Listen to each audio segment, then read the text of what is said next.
તો હવે ચાલો મિત્રો, આજે આપણે એક નવા વિડીયોમાં તમને બતાવવાના છે કે આ મકોડા અને વીંછીની લડાઈ થાય તો કેવું તમને લાગે. તો મિત્રો, વિડીયો પસંદ આવે તો સબસ્ક્રાઈબ જરૂર કરજો મિત્રો. તો ચાલો હવે આપણે જોવા જઈ રહ્યા છીએ વીંછી અને મકોડાની લડાઈ. તો તમે છેક સુધી એન્ડ સુધી જોતા રહેજો.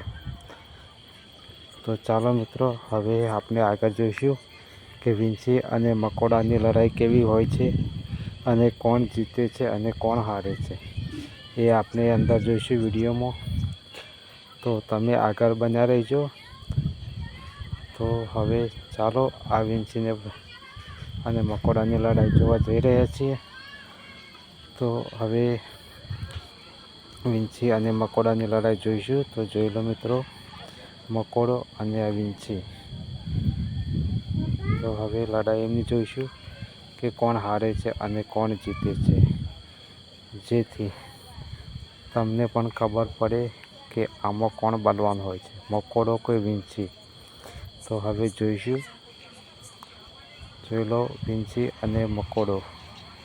વીંછી સાઈડમાં થઈને નીકળી ગયો છે અને હવે ફરતો ફરતો મકોડાએ પગ પકડી પાડ્યો છે.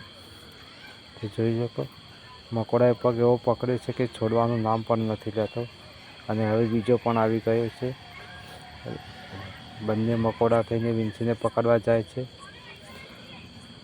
અને એક તે પગ પકડે છે પણ છોડવાનું નામ નથી લેતો. અને બીજો મકોડો ભલા ક્યાં ગયો?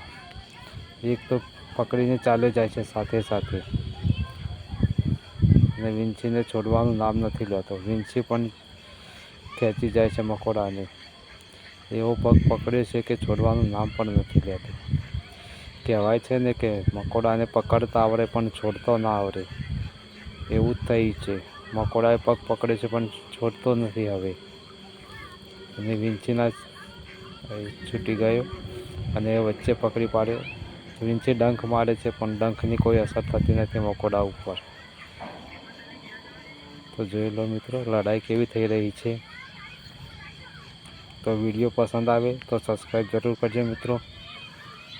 અને આવો વિડીયો જોવા માટે સબસ્ક્રાઈબ કરજો.